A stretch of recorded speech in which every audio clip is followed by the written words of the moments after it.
তোমার বাবার তিল তিল করা টাকা, বেচারা কেউ 16 বছর বিদেশ, কেউ 18 বছর বিদেশ, রক্তটা পানি করে পয়সা রোজগার করে, কি পরিমাণ ঘাম শরীরটা দিয়া ঝরে আরব দেশে মরুভূমিতে। আহা, 12 ঘন্টা 14 ঘন্টা 16 ঘন্টা ডিউটি করে প্রবাসী, কি পরিমাণ ঘাম ঝরে এক এক প্রবাসী। প্রতিটা টাকার মধ্যে, প্রতিটা দিনার দিরহামের মধ্যে, প্রতিটা রিয়ালের মধ্যে ঘামে ভিজা, ঘামে ভিজা। এত ঘাম, এত কষ্ট করে যে মানুষটা স্ত্রীর আদর পায় না, ছেলে মেয়েদের আদর পায় না, 18 বছর 16 বছর 14 বছর, যার একটা ছোট বাচ্চা আছে, মনে করো মেয়ে আছে, ছেলে আছে ছোট, সে দেশে বাবা বিদেশে, কি পরিমাণ বাচ্চাটা বাপকে দেখতে মন চায়। আমি তো ওই আমার সাথীদেরকে জিজ্ঞাসা করেন, আমার গাড়িতে রাতের যদি 3টা বাজেও আমি যাই, 2:30 3টায়, আমার ছোট মেয়ে 3 বছর বয়স, কোনো সময় কোনো দিনও ঘুমায় না। আমি যতক্ষণ না যাই ওই ঘুমায় না। একটা দৌড় দিয়া দরজা সেই খোলে, কলিং বেল টিপ দিলেই সে বোঝে আব্বু আসছে। তার মার সাথে সে আইসা গেটের সামনে দরজা খোলে, তো ও যখন হাসে আমার কাছে মনে হয় গোটা পৃথিবী হাসে। তো এমন আদর যেই বেচারা বছরের পর বছর কোরবানি করে দিছে সন্তানদের জন্য, একটু মুখে হাসি ফুটাবে স্ত্রীর জন্য, তো সেই বাবার সন্তান হয়ে তুমি এইভাবে জীবন শেষ করে দিলা। এটা ইনসাফ হলো ভাইয়া? বলো বাবা, বলো। প্রিয় বন্ধু আমার, বাপ আমার, সন্তান আমার, ছেলে আমার, কিশোর নওজোয়ান, আমি এক ফেরিওয়ালার মতো চিৎকার করে বললাম যে নিজেকে নষ্ট করে দিও না ভাই। আখলাক বড় সম্পদ, চরিত্র বড় সম্পদ। নারীর আসক্তি, জিনা ব্যভিচারের দৃশ্য, উলঙ্গ দৃশ্য, নারীর লোভ, বিশ্বাস করো তোমার দুনিয়াও শেষ করে দিবে, আখিরাতও শেষ করে দিবে। আল্লাহর নবী বলছে ফাত্তাকুদ দুনিয়া ওয়াত্তাকুন নিসা। আল্লাহর নবী বলছে উম্মত, দুনিয়ার ধোঁকা থেকে বেঁচে থাকো, নারীর ধোঁকা থেকে বেঁচে থাকো। বেপর্দা নারী, হারাম নারী, যে নারীকে দেখার তোমার অনুমতি নাই, ওর হাসি মূলত হাসি না, আগুন। ওর রূপ যৌবন মূলত যৌবন না, ওইটা জাহান্নামের কয়লা, আগুনের কয়লা, ওই তোমারে বরবাদ করে দিবে। আল্লাহ নবী সাল্লাল্লাহু আলাইহি সাল্লাম বলছে যুবক, যদি কষ্টই হয়, যদি কষ্ট হয় যৌবন ধরে রাখতে, তাহলে ফাআলাইহি বিসসাওম, রোজাই রাখো, রোজা রাখো, রোজা রাখো। ফাইন্নাহু লাহু বিজাউন, কেননা রোজার মধ্যে যৌন শক্তি প্রতিরোধের প্রতিষেধক আছে, অ্যান্টিবায়োটিক। রোজা রাখো। আল্লাহ নবী সাল্লাল্লাহু আলাইহি ওয়াসাল্লাম ইয়া মাশারাশ শাবাব, ডাইরেক্ট ডাক দিছি, ইয়া মাশারাশ শাবাব, হে যুব সমাজ। কি মজাদার শব্দ, নবীজি নিজে বলছে, যুবককে আলাদা বলছে, হে যুব সমাজ। মান ইসতাতাআ মিনকুমুল বাআতা ফালিয়াতাযাওয়াজ,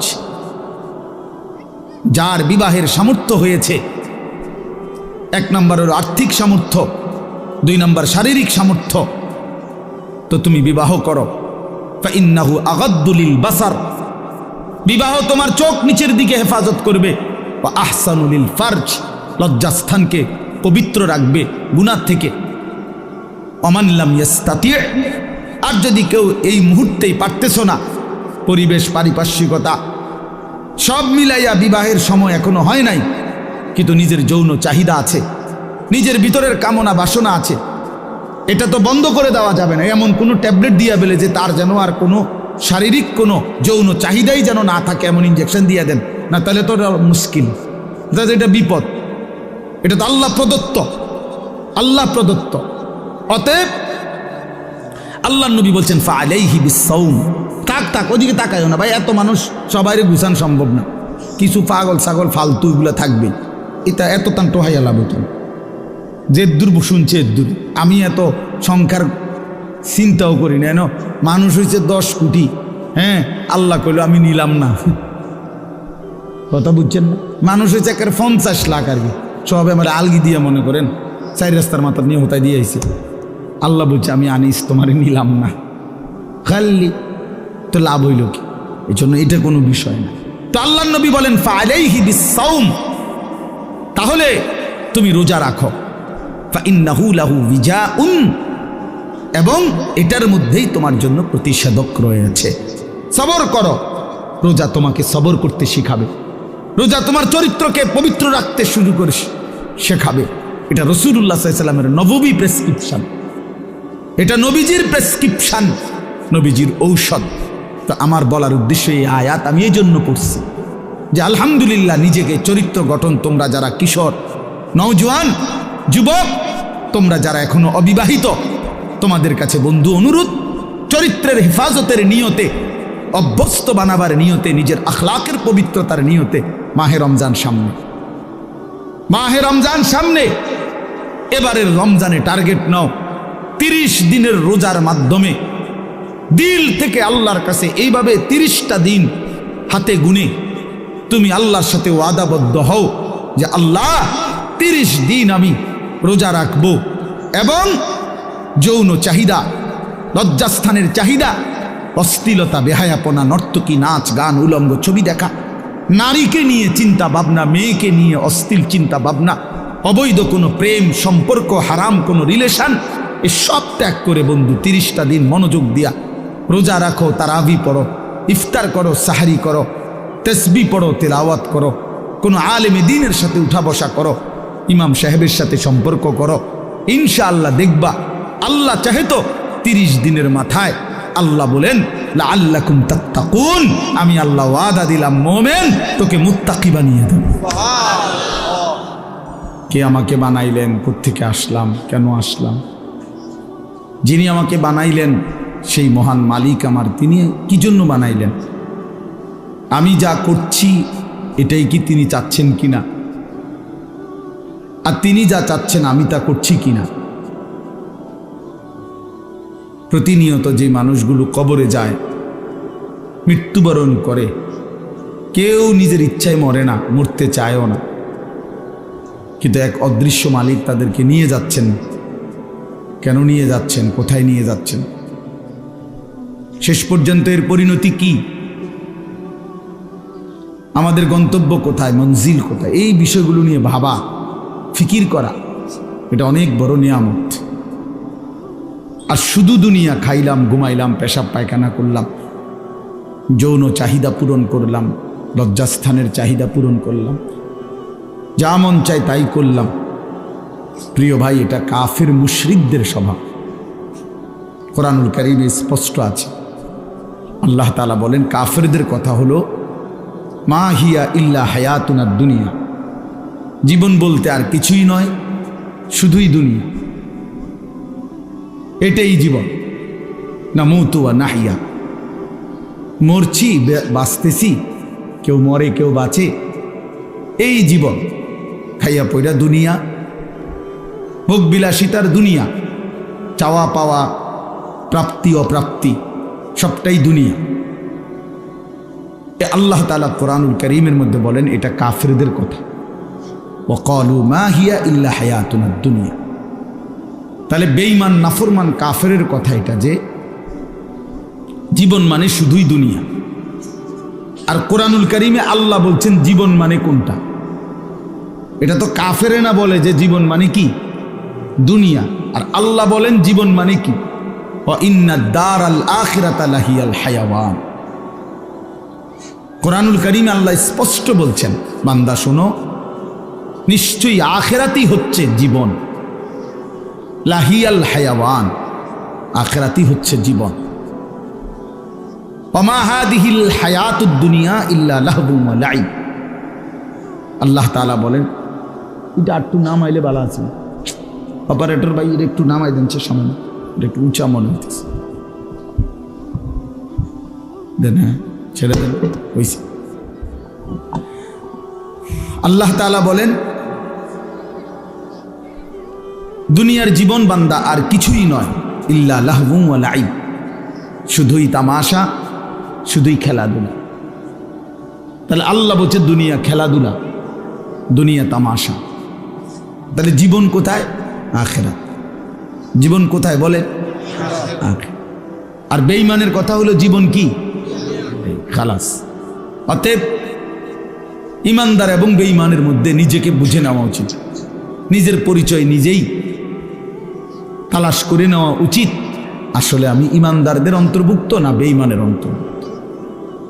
আমার মানসিকতা দেখলে, চলাফেরা দেখলে বুঝাই যায় কে ইমানের পথে আছে আর কে কুফুরির রাস্তায় আছে। এটা আন্দাজ করা যায়,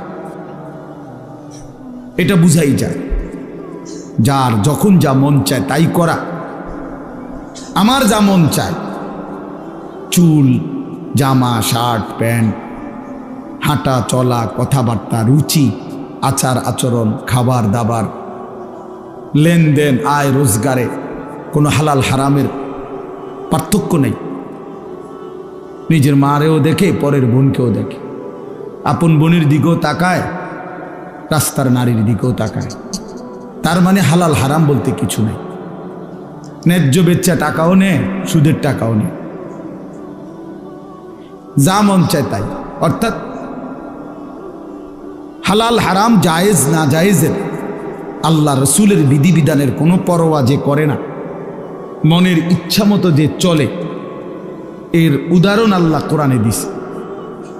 ফাতবাহু শাইতান, দুইটা আয়াতে ওই দেখেন, মানে কিছু বেয়াদব থাকবেই। এই যে একজন, মানে কিছু ছেলে থাকবেই বেয়াদব, শেষ পর্যন্ত গাদ্দার। যে হুজুর আপনি নিষেধ করলে কিছু আমি শুনবো না, আমি কোনো সময় কারো কথা শুনি না, আজকে হঠাৎ আপনার কথা শুই না, আমি এই বেয়াদবি করবো কেন? এখন কেমন লাগলো? তুমি যে লজ্জা পাইলা, বলো বাবা, আমি কি সুন্দর করে বলছিলাম কিনা বলেন? প্রথম আমি অনেকেই নামায় ফেলছে, নামাইছে না? তো তুমি শুনলা না কেন? এখন তো সবাই দেখলো তোমার। এই জন্য এইটা একটা মানসিকতা, যে আমার মনে যা চাই তাই। এবার এখানে কারো বিধিনিষেধ মানব, আমি এমন মানুষ না। তো আল্লাহ তাআলা বলেন, সূরা আরাফের মধ্যে আছে, ফাতবাহু শাইতান, শয়তান যার পিছে লাগছে। ওয়ালাকিন্নাহু আখলাদা ইলাল আরদ, পরের আয়াতে আছে যে এই দুনিয়াটাকেই স্থায়ী মনে করে নিছে। ওয়াত্তাবা হাওয়াহু, আহারে আল্লাহ, ওয়াত্তাবা হাওয়াহু, এবং যে মনের ইচ্ছা মতো, মনের চাহিদা অনুসরণ করে, তার মনে যা চায় তাই।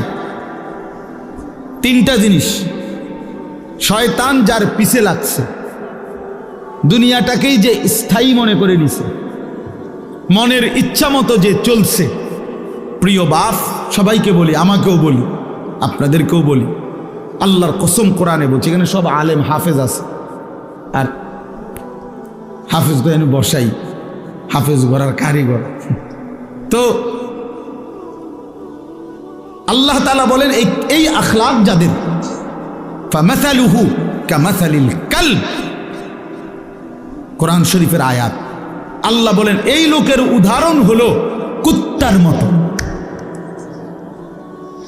কুত্তার মতো, কুত্তার মতো, কুত্তার মতো, কুত্তার মতো। এটা কুত্তার মতো। কালব অর্থ কি? ফামাসালুহু কামাসালিল কালব। আল্লাহ তাআলা বলছেন, নিজের পরিচয় মিলায় নাও দোস্ত, নিজের জিন্দিগি মিলায় নাও। সারাদিনে এক ওয়াক্ত নামাজ পড়তে মন চায় নাই, আর নিজের মনে যা চাইছে তাই করলা, খালাস। নিজের পরিচয় হিসাব করে নিলে ভালো। আল্লাহ তাআলা পরিচয় দিছে, ফামাসালুহু কামাসালিল কালব, তার উদাহরণ কুত্তার মতো। ইন তাহমিল আলাইহি ইয়ালহাস আও তাতরুকহু ইয়ালহাস। আল্লাহ বলেন কুত্তার স্বভাব, দৌড়ানি দিলেও জিব্বা লম্বা করে হাঁফায়, ছাইরা দিলেও জিব্বা লম্বা করে হাঁফায়। কুত্তা দাঁড়াইয়া থাকলেও জিব্বা লম্বা করে, শ্বাস নেয় এরকম করে, আর দৌড়ানি দিলেও জিব্বা লম্বা করে শ্বাস। অর্থ হইল পাইলেও জিব্বা লম্বা করে, না পাইলেও জিব্বা লম্বা করে, জিব্বা লম্বা করে। এই জন্য দোস্ত, আল্লাহ তাআলা স্পষ্ট পরিচয়। এরপরে যদি কারো লজ্জা না হয় তো তারে আর কি করব? এরপরে যদি কারো বিবেক না থাকে যে আরে যা বেটা, আমারে কুত্তা কক, শুয়োর কক, আমার বেডি আমি সামু, আমি মোবাইলে সামু চাই, আবার কি তাক মানুষ কক না গরু নাহলে ছাগল, আমি নারী দেখবই, আমি ছবি দেখবই, আমি অশ্লীল দৃশ্য দেখবই, আমি সেজদা দেব না। আরও যদি আমারে যদি কুত্তার তুলু নিচে নামায় দেও, আমি নিলাম না, আমার গায়ে লাগাইলাম না, আমি আমার মতো চলবই, তো ঠিক আছে ভাইয়া, ঠিক আছে। লাস্তা আলাইহিম বিমুসাইতির, আল্লাহ বলছে নবী আপনি কারো উপরে বল প্রয়োগকারী না, যে তারে যাইত্যা দইরা নলে তোরে কল্লা হালাই দেবো তুই যদি নামাজ না ফরস, এমন এমন জিম্মাদার আপনি না। কথা বুঝেন নাই? সর্বোচ্চ বলা, সর্বোচ্চ পৌঁছিয়ে দেওয়া।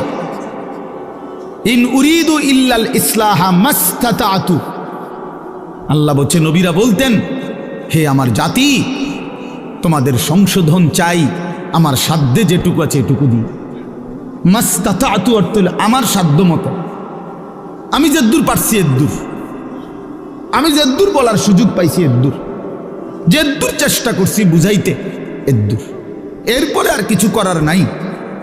তুমি যদি নিজেই নিজেকে বরবাদ করে দাও, ঠিক আছে, ঠিক আছে ভাইয়া, চলো, অসুবিধা কি? কারো দিনই থামে না, কারো রাতই আটকায় না, কেউ কারো জন্য দুনিয়ায় থামে না।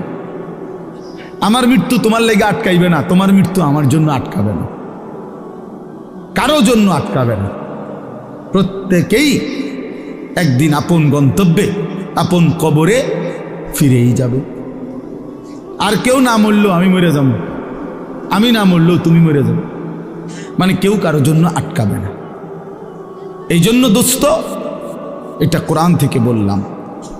আল্লাহ তাআলা বলেন আরাআইতা মান ইত্তাখাযা ইলাহাহু হাওয়াহু আফা আনতা তাকুনু আলাইহি ওয়াকিলা আম তাহসাবু আন্না আকসারাহুম ইয়াসমাউনা আও ইয়াকিলুন ইনহুম ইল্লা কাল আনআমি বাল হুম আযাল্লু সাবিলা। অর্থ হলো, সংক্ষেপে বলতেছি, একই কথা। আল্লাহ বলছে মনের ইচ্ছাকে যে নিজের খোদা বানিয়ে ফেলছে, আল্লাহ বলে তার পরিচয় আর কিছুই নয়, শুধুই জানোয়ার। ইনহুম ইল্লা কাল আনআম, সে আর কিছুই নয়, শুধুই জানোয়ার। আনআম মানে কি? চতুষ্পদ জন্তু, এটা না? বাল হুম আযাল্লু সাবিলা, আল্লাহ বলেন বরং সে জানোয়ারের চাইতেও বেশি পথ হারা, গুমরা। কেন? এক কুকুরও বুঝে এই লাঠিটা যে উঠাইছে ওটা দিয়ে আমারে মারবে, তাই জন্য কুকুর ভাগ্যা যায়। তাহলে কুকুরেরও এদূর আকল আছে যে আমারে এই লাঠির থেকে বাঁচা উচিত, কিন্তু এই জানোয়ারে, এই চতুষ্পদ জন্তু বুঝে না যে এই গুনাহ আমারে জাহান্নামের আগুনে জ্বালায়ে ফেলবে, এটাও যে বুঝে না, এতটুকু আকলও যার কাজ করে না। এই জন্য আল্লাহ বলছে বরং সে জানোয়ারের চাইতেও বেশি পথ হারা। বাল হুম আযাল্লু সাবিলা, জানোয়ারে যেদূর রাস্তা চিনে, আল্লাহ বলছে এদূরও চেনে, এতটুকু চেনে, তার চাইতে বেশি পথ হারা, তার চাইতে বেশি পথ হারা। হাইওয়ান জানোয়ার তো এটা বুঝে যে আমার উপরে শরীয়তের কোনো বিধানে নাই, তো আমার আর হালাল হারাম কি? কথা বোঝেন না? গরু ছাগলের কোনো হালাল হারাম কিছু আছে? পাক নাফাক কিছু আছে? জায়েজ না জায়েজ কোনো কিছু আছে? আখেরাত পরকাল বিচার আচার মিজান ফলসেরাত এটা কিছু আছে? কিচ্ছু নেই, কিচ্ছু নেই। তাইলে কুকুর খারাইয়া মুতলেই কি, বইয়া মুতলেই কি? কিন্তু মানুষ নামের এই কুকুর খারাইয়া মতে কেন?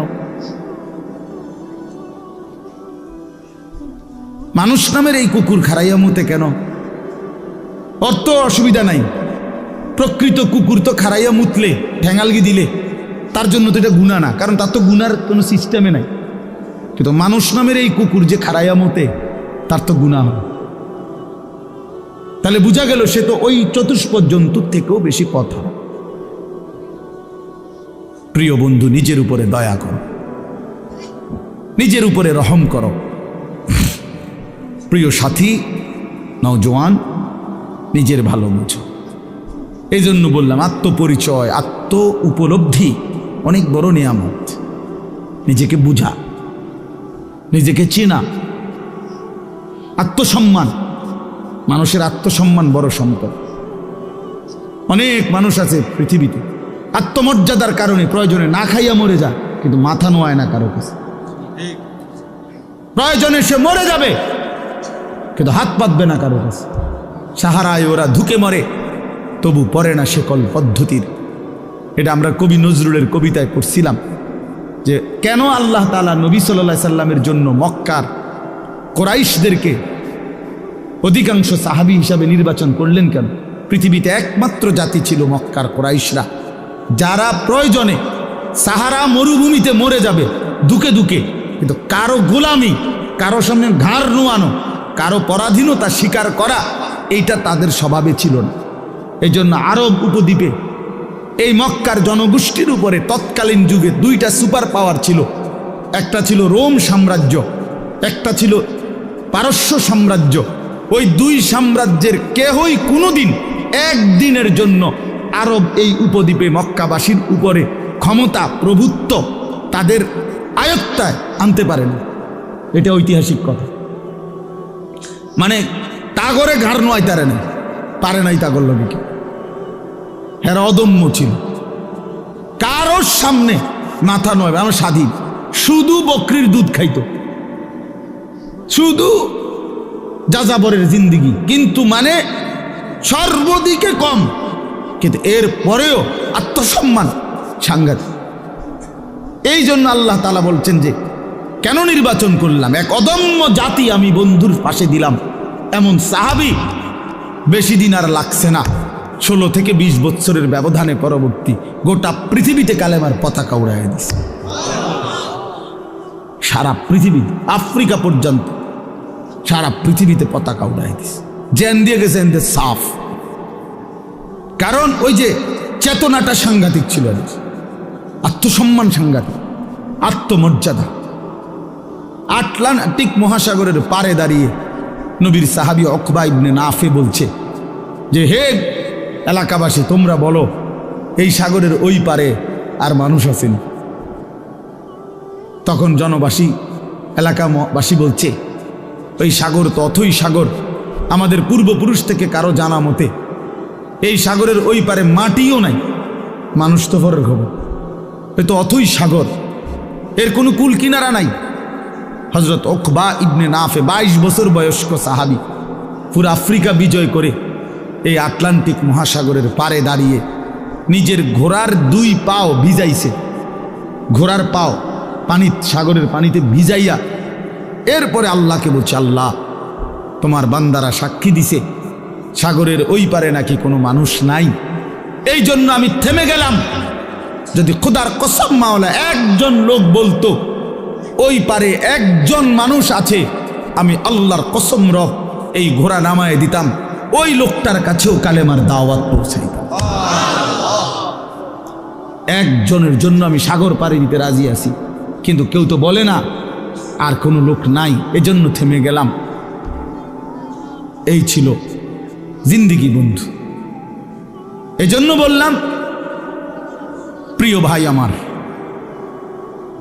সবাই যার যাদ, তোমারে নিয়া আমারে নিয়া ইয়াহুদিয়ে নাসায়, বান্দরের খেলা খেলায়। আহা, 1 বছরের মধ্যে তোমার চুল কতবার বদলাইল, 1 বছরের ভিতরে তোমার প্যান্ট কতবার বদলাইল, 1 বছরের ভিতরে তোমার জামা গেঞ্জি কতবার বদলাইল, 1 বছরের ভিতরে তোমার কথা বলার চলাফেরার ডিজাইন কতবার বদলাইল।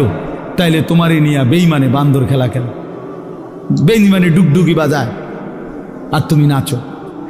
ছি ছি ছি ছি ছি। কথা তো ছিল এই, আমাদের বাংলাদেশের একজন বক্তা আছেন, বড় দিল দরদি বক্তা, হযরত মাওলানা মুফতি নজরুল ইসলাম কাসিমি দামাত বারাকাতুহুমুল আলিয়া। উনি বলছেন যে আমি জীবনের এই 35-40 বছরে ইউরোপের শত শত দেশে প্রতিনিয়ত ভ্রমণ করছি। যে ইউরোপ আমেরিকার এক স্টেটে নাস্তা খাইছি, আরেক স্টেটে দুপুরের খাবার খাইছি, এইভাবে অনবরত সফর করছি।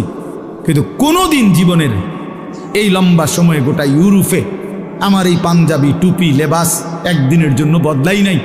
আর এই গোটা ইউরোপের কোনো এয়ারপোর্টে কোনোদিন আমার 1 ঘন্টার জন্য 10 মিনিটের জন্য আটকায়ও না।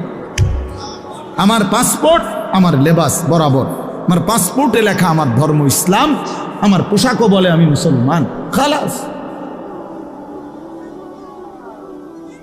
আমার আটকায় নাই। এই জন্য দোস্ত আমার, বন্ধু আমার, আত্মমর্যাদা আত্মসম্মান অনেক বড় সম্পদ। আজকে তোমরা ছেলেরা বাবারা অনেক সুন্দর, তোমরা নওজোয়ান, এই 10 মিনিটের ভিতরে 5 মিনিটের ভিতরে ছুইটা আইসা মাশাআল্লাহ কোরআনের মহব্বতে আল্লাহর দ্বীনের ভালোবাসায় ছুটে আসছ। শুনতেই তোমরা মাঠ ভরে এখন দৌড়াইয়া আইসা বসছ, এটা ভালো দিক, এটা প্রশংসনীয় দিক, এটা বুঝাই গেল। তোমরা যেই মনে করো আমি আসছি তো আসছো, কিন্তু বাকি এটা তো জানো যে আমরা তো আল্লাহর কথাই বলি, অন্য তো কোনো কারণ নাই। এখানে কোনো ত্রাণও নাই, রিলিফও নাই, এখানে অন্য কোনো টাকা পয়সা বিলি নাই, বন্টন নাই, শুধুই আল্লাহর কোরআনের কথা বলা হবে, এটাই মাকসাদ। তো এইটাই শুনতে আসছো, মহব্বত করেই ছুটে আসছো, ভালোবাসা নিয়েই বসছো। আমি তোমাদেরকে জন্য অনুরোধ করি প্রিয় ভাই, আরেকটু আল্লাহর জন্য আগাও, দ্বীনের জন্য আরেকটু আগাও, ইসলামের জন্য আরেকটু আগাও। তোমার কলিজায় যেহেতু বুঝেই আসছে ইসলাম সত্য, কোরআন সত্য, আল্লাহ সত্য, রসুল সত্য, আমি মুসলমান, এটা যেহেতু গৌরব তোমার, এটাই যেহেতু ইজ্জত। প্রিয় বন্ধু, তুমি যদি আল্লাহর কথা মানার ক্ষেত্রে, দ্বীন মানার ক্ষেত্রে, নামাজ পড়ার ক্ষেত্রে, আল্লাহকে রাজি খুশি করার ক্ষেত্রে আরেকটু যদি হিম্মত করে আগে বাড়তে পারো, খোদার কসম ইনশাআল্লাহ আগামীর ইসলামের পতাকা তোমাদের হাতেই উড়বে ইনশাআল্লাহ। ইসলাম উড়বে, ইসলামের পতাকা উড়বে। কাফের বেঈমান সব জায়গায় হেরে যাচ্ছে, জালেম সব জায়গায় হেরে যাচ্ছে। 7ই অক্টোবর 2023, 7ই অক্টোবর 2024, কত হলো? 1 বছর। নভেম্বর, ডিসেম্বর, জানুয়ারি, আরো 3 মাস, কত হলো? 15 মাস। প্রায় 15 মাসে এই ইসরায়েলের ইহুদি কুত্তারা গাজা, একটি এলাকায়, ফিলিস্তিনের একটি অঞ্চলে গাজা, এখানে 47,000, তাদের হিসাবে, সরকারি হিসাবে 47,000 ইমানদার মুসলমানকে শহীদ করছে এই গত 15 মাসের অব্যাহত আক্রমণে। 47,000, বাস্তবে আরো অনেক বেশি। আমরা ধরলাম তাদের রিপোর্ট যেটা, এটাই 47,000 ইমানদারের রক্তে ঝরিয়েছে। তাদের জাতিসংঘের রিপোর্ট হলো যে গাজার সমস্ত বাড়ি ভবন যেভাবে ধ্বংস করছে, বিধ্বস্ত করছে, ধারাবাহিক যদি কাজ করে, এগুলো আবার গড়তে চেষ্টা করে, তাহলে আগামী 30 বছরেও 20 বছরেও এগুলো কইরা শেষ করতে পারবে না। এইভাবে মাটির সাথে মিশায়া দিছে সমস্ত ভারী বসত ভিটা, লাখ লাখ সন্তান রাস্তার পথের ফকির হয়ে গেছে। এতিম বাচ্চার মা নাই, বাবা নাই, স্ত্রীর স্বামী নাই, স্বামীর সন্তান নাই, পুরুষের, এইভাবে বিধ্বস্ত করছে 15 মাসের মধ্যে। বন্ধু, পৃথিবীর সমস্ত সুপার পাওয়ার, গোটা ইউরোপ এই ইসরায়েলের কুত্তাদেরকে অস্ত্র দিছে এবং সমর্থন দিছে। আমেরিকার কুত্তারা বারবার সবচেয়ে বেশি ডোনেশন করছে এই ইসরায়েলকে। এই ট্রাম্প, এই নতুন বেঈমান, এই বেঈমানও বলছে গাজাকে সমান করে দিবে ইসরায়েলের পক্ষ হইয়া। কিন্তু আল্লাহ পাক যেহেতু আছেন, 15 মাস পরেও এত রক্ত ঝরিয়ে, এত অত্যাধুনিক পৃথিবীর সমস্ত মারণাস্ত্র ব্যবহার করে, এভাবে বাড়ি ধসে দিয়ে ইমানদারকে ঘর থেকে বঞ্চিত করার পরেও বেঈমানরা আল্লাহর দয়ায় হেরে গেছে। নাকে খত দিয়া, যুদ্ধ বিরতি দিয়া ইসরায়েলের কুত্তারা যুদ্ধ থামাইতে বাধ্য হয়েছে। এই মুহূর্তে বন্ধ যুদ্ধ, আলহামদুলিল্লাহ। এজন্য কুত্তা জিতে নাই, ইমানদার জিতে গেছে। মুমিন হারে না, ইমানদার হারে না। রক্ত ঝরলেও ইমানদার হারে না ছেলেরা, মনে রাখো বাবা। সারা পৃথিবী তোমাদের কাছে আমি অনুরোধ করলাম, সারা পৃথিবী দেখো সিরিয়ার জালেম 54 বছর একটানা এই সিরিয়ায় বাপ পুতে জুলুম করছে। 54 বছরের স্বৈর শাসক ফ্যাসিস্ট, 54 বছর একটানা তারা দুইজনে বাপ পুতে জুলুম করছে। 5 লক্ষ সরকারি হিসাবে 5 লাখ ইমানদার মুসলমানকে শহীদ করছে ইয়াতে, সিরিয়াতে। কমপক্ষে 30 লক্ষের চাইতে বেশি মুসলমান উদ্বাস্তু যারা ঘর হারা হয়ে গেছে। হাজার হাজার নারী ধর্ষিতা লাঞ্ছিতা হয়ে জেলখানার অন্ধকার, কারাগারের অন্ধকার প্রকোষ্ঠে জীবনের 18 বছর। একটা বাচ্চা তো সে জন্মের পর থেকে মায়ের কোলে বড় হইয়া কারাগারেই বড় হইছে। এরকম শত শত মেয়ে যাদের বয়স হয়ে গেছে 18, 16 জেলখানাতে। এই সিরিয়ার এই কুত্তা বাশার আল আসাদ এই জালেমের আমলে। কিন্তু এরপরেও এত রক্ত, 5 লক্ষের চাইতে বেশি মুসলমানের রক্ত ঝরিয়েও জালেম টিকে নাই। 8ই ডিসেম্বর 2024 পলাইতে বাধ্য হয়েছে, পলায় গেছে। সিরিয়া এখন ইমানদারদের হাতে, মুসলিম মুজাহিদদের হাতে। হ্যাঁ, বাংলাদেশের 16 বছরের জালেম 16 বছর প্রতি ইঞ্চি জমিন, প্রতিটা সেক্টর, প্রতিটা বিভাগকে এমন নিখুঁত ছক দিয়ে আঁকছে, নিজের মতো করে নিছে যে একটা সুতা বাংলাদেশে পড়বে না এই জালেমের কারণে। সেই বুবুও 5ই আগস্ট পলাইছে, বুবু পলাইছে। আমার জিও কয় বুবু পলাইছে, ছোট্ট গাছ। আমি আব্বু কেমনে পলাইছে? গাড়টি উঠটি লইয়া পলাইছে, গাড়টি উঠটি লইয়া পলাইছে। গাড়টি গুট্টি কই তারা না, গাড়টি উঠটি লইয়া পলাইছে। হ্যাঁ, মজলুমের বিজয় হয়েছে, জালেমের পতন হয়েছে। তাইলে বন্ধু, পৃথিবীতে মুসলমানদের নির্যাতনের, মজলুমের কাহিনী ফিলিস্তিনের চাইতে মারাত্মক কোথাও নাই। সেখানেও ইনশাআল্লাহ আবার হবে, ইসরায়েল আবার আক্রমণ করবে। কিন্তু এরপরও মনে হয় এই আক্রমণ করতে করতে আজকে 15 মাসে তাদের ভিতরটা জুরজুরা হয়ে গেছে, কিচ্ছু নাই, কিচ্ছু নাই। শেষ পর্যন্ত আল্লাহ তাআলা কোরআনে যেহেতু ওয়াদা দিছে, ইয়াহুদিরা হচ্ছে অভিশপ্ত জাতি। ইয়াহুদিরা কোনো সময় পৃথিবীতে স্থির হইতে পারে নাই।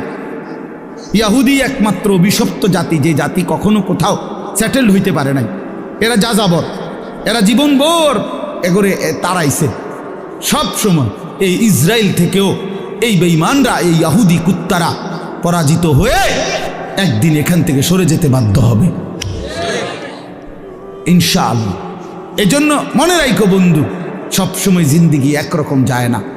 আজীবন মুসলমান নির্যাতিত হবে, আজীবন ইমানদার জুলুমের শিকার হবে, আজীবন কোরআনওয়ালা সেজদাওয়ালা অপমানিত হবে।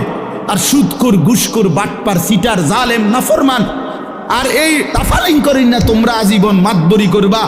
আর আলেম ওলামা ইমানদার মুসলমান তালেব এলেম কোরআন পড়নেওয়ালা এরা আজীবন মাথা নোয়া রাখবে। না আসমানওয়ালা আছে, মিয়া মনে রাখো, আসমানওয়ালা আছে। এত খামখেয়ালি মনে করো না, এত খামখেয়ালি মনে করো না, খামখেয়ালি মনে করো। বাংলাদেশের পরিবেশ এই মুহূর্তে কি? বাংলাদেশের পরিবেশটাও যদি কেউ দেখে, আলহামদুলিল্লাহ, একটা দিন মজুর কুলি, ঠেলাওয়ালা, কুলিওয়ালা, মাড়ি গাড়ে, এরকম দিন মজুরেরও স্বপ্ন কলিজায় আমার সন্তান হাফেজে কোরআন হবে। সমাজের সবচেয়ে উচ্চ পদস্থ ব্যক্তি, যে কোটি কোটি টাকার মালিক, হাজার কোটি টাকার মালিক, সেও স্বপ্ন দেখে আমার ছেলেটা হাফেজে কোরআন হবে।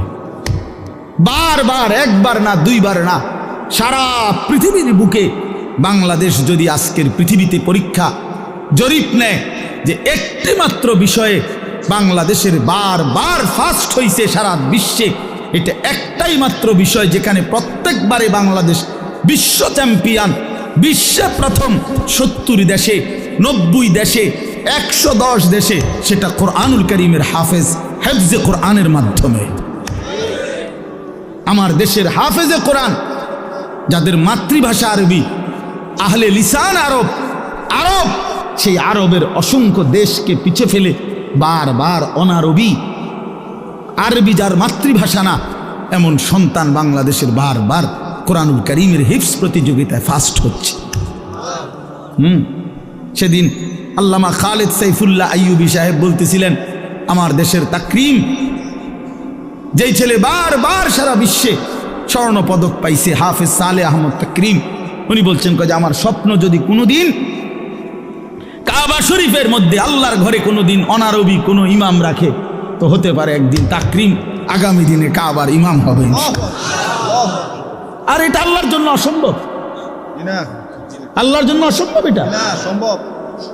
ওমা যালিকা আলাল্লাহি বিআজিজ, আল্লাহর জন্য অসম্ভব না বন্ধু, ইনশাআল্লাহ। দেখ আব্দুল মালিক হাফিজাহুল্লাহ, হযরত মাওলানা আব্দুল মালিক, ওনার আব্বা বলতো, আমাকে কুমিল্লার লাকসামের মানুষ, জাতীয় মসজিদ বাইতুল মোকাররমের এখন যিনি খতিব, পৃথিবীর এমন কোনো আরব দেশ নাই যেই দেশের ওলামায়ে কেরাম ওনারে চিনে না। বাংলাদেশে তিনি যদি পরিচিত হয় 10%, আরব বিশ্বে তিনি পরিচিত 90%। পৃথিবীর আরব দেশের বহু ইউনিভার্সিটিতে এই হজরত আমার দেশের বাইতুল মোকাররমের খতিব যিনি বর্তমান, ওনার কিতাব, আরবি লিখিত বই কিতাব পৃথিবীর আরব দেশের ইউনিভার্সিটির সিলেবাস ভুক্ত। আল্লাহর কসম, আল মাদখাল উসুলে হাদিসের এক কিতাব সারা পৃথিবী পড়ে, এত সুন্দর, এত জামে, মানে উসুলে হাদিসের কিতাব আর পৃথিবীতে নাই। মানে হাদিসের বিষয়ের যত নিয়ম কানুন, হাদিস শাস্ত্রের, এটার উপরে ওনার লিখিত কিতাব, অনেক কিতাব, অনেক কিতাব। আমি বলতেছিলাম ওনার আব্বা হযরত মাওলানা শামসুল হক রাহমাতুল্লাহ আলাইহি, ওনার বাবা আজীবন যেই মাদ্রাসায় মুহতামিম ছিলেন, আমি ওই মাদ্রাসায় মাহফিল করছি, বয়ান করছি, তো ওইখানে গিয়ে শুনছি, ওই বাবায় একটা ঘরও দেখছি, ওনার পুরান একটা টিনের ঘর। তো ওনার আব্বা বলতেন সবসময়, হ্যাঁ আব্দুল মালিক, তোরে লইয়া আমার বেশি চিন্তা, তারে দিয়া কি হইব, তারে দিয়া কি তো হইব, মানে তে কেমনে চলবো ভবিষ্যতে। ওনার আব্বাই বলে, বেশি কি করছে, চিন্তা করছে। আব্দুল মালিক এখন জাতীয় মসজিদের খতিব। এই জন্য দোস্ত বন্ধু, ইনশাআল্লাহ ইসলামের বিজয় হবে, আগামীর সময় কালেমার বিজয় হবে, কালেমার বিজয় হবে। এই জন্য দোস্ত বন্ধু, নওজোয়ান কিশোর, নষ্ট হইও না, চরিত্রহীন হইও না। এত সহজে, এত অল্প বয়সে 16 বছরে চরিত্র এভাবে নষ্ট করে দিলা, মাত্র 18 বছর বয়সে এত নারী দেখে ফেললা, মাত্র 18 বছরে এত উলঙ্গ ছবি দেখে ফেললা, বাকি জীবন কি করবা বাবা? হ্যাঁ, মাত্র 18 বছর বয়সে এত জিনাবে বিচার দেখে লাইলা, ছি ছি ছি, বাকি সময় কি করবা বাপ? বাকি সময় কেমনে চলবা আব্বা বলো? এত অল্প বয়সে এত নোংরা হয়ে গেলা, এত কম বয়সে এত চরিত্রহীন হয়ে গেলা, সারাদিন নারী ছবি কি দেখো মোবাইলে তোমরা, আমরা বুঝি না বাবা। কতবার চুলের ডিজাইন বদলাইলা বাপ, কারে দেখাইতা? কয়জন বেডি তোমার বাইতে আইছে? তুমি যে এতবার ডিজাইন বদলাইলা, কেডা আইছে তোমার সেহুনি? হ্যাঁ, সিনেমার কোন নর্তকী তোমারে ফোন দিছে তাই শুনি? তুমি যে বেডিরে দেখা আখলাক নষ্ট করতেছ, চরিত্র নষ্ট করতেছ, শরীরের যৌবনটা শেষ করতেছ, নিজের হাতকে লজ্জাস্থানের গুনাহ করে নষ্ট করে দিতেছ। প্রিয় বন্ধু, এর চাইতে বেশি তো আর বলতে পারি না, কিন্তু বিনিময়ে কোন নর্তকী তোমার বাড়িতে আসছে? হ্যাঁ, সিনেমার কোন নর্তকী, হিন্দি সিনেমার কোন নর্তকীরে তুমি চিনছ বলো ভাইয়া? কেন আখলাক নষ্ট করে দিলা? কেন চরিত্র নষ্ট করে দিলা? কয়জনে নামাজ পড়ছো আজকে মাগরিবের নামাজ বলো ভাইয়া? আমরা তো আলহামদুলিল্লাহ আল্লাহর দয়ায়, আমার একদিনের ব্যস্ততা দেখলেও তো আপনি মাথা ঘুরাইব, কিন্তু এই ব্যস্ততার ভিতরে দিয়েও তো মাগরিবের নামাজ হতো। আমার এখানে এসে মাহফিল ধরতে হবে। আমি আনোয়ার ভাইয়ের সাথে কথা বলছি আসরের সময় যে ভাই আমার একটু দেরি হইব, মেহমান আসছে, মাদ্রাসায় জরুরি কাজ ছিল আমার, কিন্তু আলহামদুলিল্লাহ ব্যস্ততা ঠিক আছে, কিন্তু জামাত মাগরিবের নামাজ তো জামাতে পড়ছি। ওই দৌলতপুরের একটা গ্যাস ফিল্ড আছে, এটার মসজিদ। কেমনে নামাজ ছেড়ে দিলা ভাইয়া? চেহারা সুরত দেখলেই তো বোঝা যায় কতদিন হয় নামাজ পড়ো। ওফ, আল্লাহকে ডাকো না। তে আল্লাহকে এমনি ভুলে গেলা, রাসূলকে এভাবে ভুলে গেলা, ধর্মকে এভাবে অপমান করলা, মাকে এত বড় বেইজ্জতি করলা। 2 বছর যে মা দুধ পান করাইছে, তোমারে তিল তিল করে বড় করছে, এই উদ্দেশ্যে যে তুমি 16 বছর বয়সে শুধু নারী দেখবা, ছবি দেখবা, মোবাইলে উলঙ্গ দৃশ্য দেখবা, তুমি মালিকের একটা সেজদা দিবা না, 1 ওয়াক্ত নামাজ পড়বা না, তোমার মা বুঝি তোমার এই জন্য দুধ খাওয়াইছিল না? হ্যাঁ, তোমার বাবার তিল তিল করা টাকা, বেচারা কেউ 16 বছর বিদেশ, কেউ 18 বছর বিদেশ, রক্তটা পানি করে পয়সা রোজগার করে, কি পরিমাণ ঘাম শরীরটা দিয়া ঝরে আরব দেশে মরুভূমিতে। আহা, 12 ঘন্টা 14 ঘন্টা 16 ঘন্টা ডিউটি করে প্রবাসী, কি পরিমাণ ঘাম ঝরে এক এক প্রবাসী। প্রতিটা টাকার মধ্যে, প্রতিটা দিনার দিরহামের মধ্যে, প্রতিটা রিয়ালের মধ্যে ঘামে ভিজা, ঘামে ভিজা। এত ঘাম, এত কষ্ট করে যে মানুষটা স্ত্রীর আদর পায় না, ছেলে মেয়েদের আদর পায় না, 18 বছর 16 বছর 14 বছর, যার একটা ছোট বাচ্চা আছে, মনে করো মেয়ে আছে, ছেলে আছে ছোট, সে দেশে, বাবা বিদেশে, কি পরিমাণ বাচ্চাটা বাপকে দেখতে মন চায়। আমি তো ওই আমার সাথীদেরকে জিজ্ঞাসা করেন, আমার গাড়িতে রাতের যদি 3টা বাজেও আমি যাই, 2:30 3টায়, আমার ছোট মেয়ে 3 বছর বয়স, কোনো সময় কোনো দিনও ঘুমায় না। আমি যতক্ষণ না যাই ওই ঘুমায় না। একটা দৌড় দিয়া দরজা সে খোলে, কলিং বেল টিপ দিলেই সে বোঝে আব্বু আসছে। তার মার সাথে সে আইসা গেটের সামনে দরজা খোলে, তো ও যখন হাসে আমার কাছে মনে হয় গোটা পৃথিবী হাসে। তো এমন আদর যেই বেচারা বছরের পর বছর কোরবানি করে দিছে।